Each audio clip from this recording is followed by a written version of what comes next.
नमस्कार दोस्तों। आज हम आप सबके लिए जो कि आपका DECE 2 की असाइनमेंट का 6th पार्ट का डी और ई पार्ट रहता था, services provided by the ICDS and how immunization works and disease against which the child can be immunized, उसके आंसर्स लेकर आए हैं। हमने आपको पांचों के आंसर्स बता दिए हैं, आप इसमें से किसी भी चार के आंसर्स लिख सकते हैं। चलिए अब हम डिस्कस करते हैं services provided by the ICDS। इसके लिए हम अपने मैनुअल का ब्लॉक 6 ओपन करेंगे।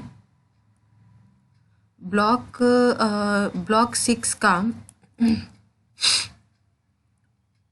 आप पेज नंबर ओपन कीजिए 73, और जिन्होंने ऑनलाइन डाउनलोड किया है वो लोग ओपन करेंगे PDF ब्लॉक 6 की PDF का page number 17। The services provided by the ICDS are. ICDS पहले क्या होता है, ICDS की फुल फॉर्म क्या है ये भी आप लिख सकते हैं। पहले ICDS integrated child development services, it is ICDS.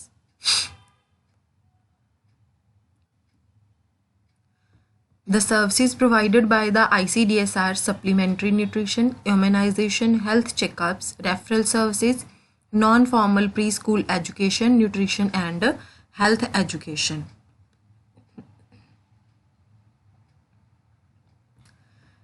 फिर उसके बाद आप नेक्स्ट पैराग्राफ में लिखेंगे there is also convergence of other supportive services like drinking water supply and sanitation.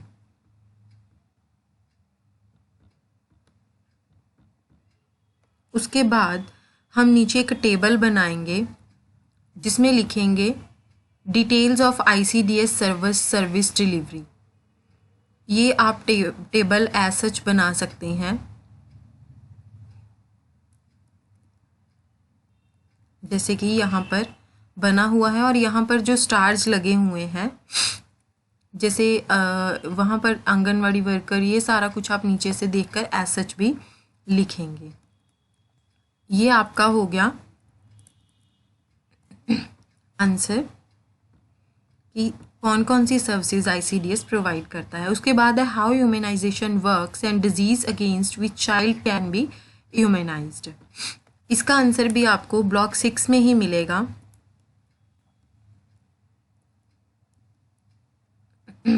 Block 6 का आप पेज नंबर 75 ओपन कर लीजिए, और जिन्होंने ब्लॉक 6 PDF फाइल डाउनलोड की है वो पेज नंबर 19 PDF का ओपन कर लीजिए। इसमें आप सबसे पहले लिखेंगे all infants in the ICDS project area are immunized against infectious disease such as diphtheria, whooping cough, tetanus, poliomyelitis and tuberculosis. Measles vaccinations are also provided. यहाँ तक आप लिखेंगे।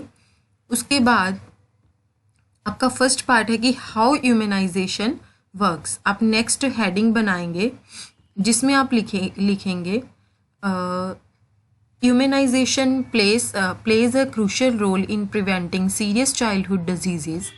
These diseases include tuberculosis, diphtheria, whooping cough, poliomyelitis, measles, tetanus, and typhoid. Some of these diseases, example measles, can result in the severe malnutrition. These can also kill the young child. The immunization schedule, as recommended by the Universal Immunization Program for pregnant women as well as under 6, is given या is followed. आप ये नीचे ये table दिया हुआ है national immunization schedule for infants and children. हमें pregnant women का नहीं लिखना क्योंकि इन्होंने हमें नहीं पूछा, तो आप ये प्रेग्नेंट वुमेन का जो पार्ट है वो आप छोड़ देंगे और ऊपर हेडिंग बनाएंगे vaccine when to give and site for infants, BCG, hepatitis, OPV 1, 2, 3, pentavalent, rotavirus, IPV, measles, JE, vitamin A dose for children, जितनी भी हैं डोज आप ये सारी उसमें लिखेंगे। और ये नीचे स्टार डालकर आप लिख सकते हैं सारा कुछ एज सच, जैसे यहाँ पर दिया हुआ है। ये हो गया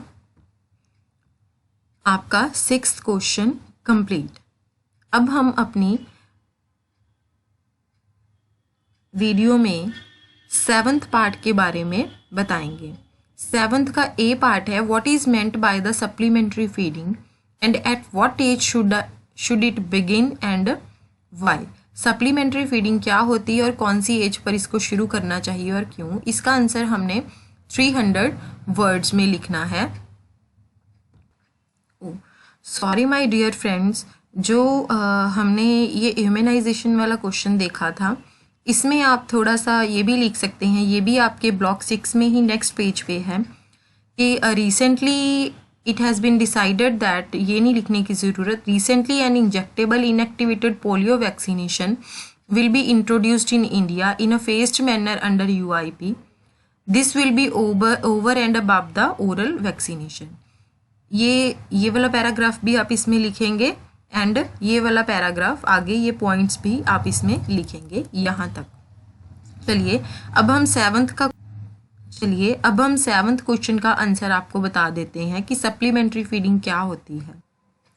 सप्लीमेंट्री फीडिंग की डेफिनेशन आप लिख सकते हैं according to PAHO and WHO। Supplementary feeding is the process that begins when human milk is insufficient to meet the nutritional needs of an infant and requires other foods and liquids. This decision to begin the complementary feeding depends on the socio-economic, physiological, nutritional and psychological factors. ये आप supplementary feeding के question में लिख सकते हैं कि supplementary feeding क्या होती है। Supplementary feeding and complementary feeding एक ही चीज़ होती है। कॉम्प्लीमेंट्री वर्ड तब यूज़ किया जाता है जब बच्चों उसके लिए इन्फेंट्स के लिए यूज़ किया जाता है, और सप्लीमेंट्री फूड्स ये स्कूल से प्रोवाइड होता है, ये भी बच्चों के लिए ही यूज़ किया जाता है। Next, at what age should it begin, कौन सी एज पे इसको शुरू करना चाहिए। उसके लिए आप लिखेंगे supplementary foods should be introduced at 6 months of age. इसके लिए आप नेक्स्ट लाइन बनाकर लिखते रहिए और उसको हाईलाइट भी करते रहिए कि इसका आंसर हमने ये लिखा है। उसके बाद नेक्स्ट है एंड वाई, ये 6 months की एज पे हमें इसको क्यों इंट्रोड्यूस करना चाहिए। उसके लिए हम लिखेंगे after the age of 6 months breast feeding alone is no longer enough for optimal growth and development of the child. Hence, it is necessary to start the supplementary feeding along with the breast milk. उसके बाद आप ये भी लिख सकते हैं if supplementary foods are not introduced around the age of 6 months or if they are given inappropriately, an infant's growth may falter. फिर उसके बाद ये आप लिख सकते हैं ensuring the infants nutritional needs are met requires that complementary foods भी, ये आप सारे पॉइंट्स लिख सकते हैं timely, adequate, safe and properly feed.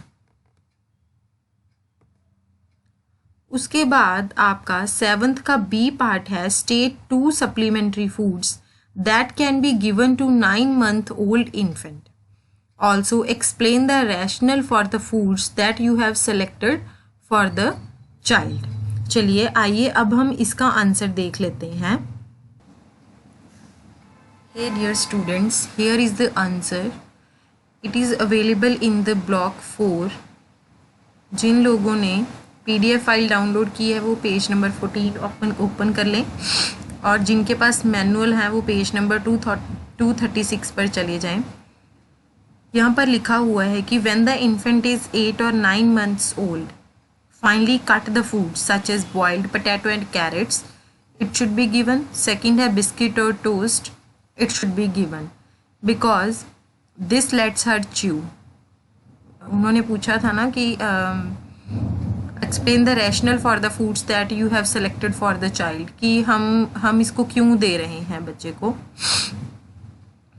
क्यों, क्योंकि वो इसको च्यू करना सिखा सकता है। Such foods provide exercise to the teeth and reduce the irritation in the gums sometimes associated with the teething.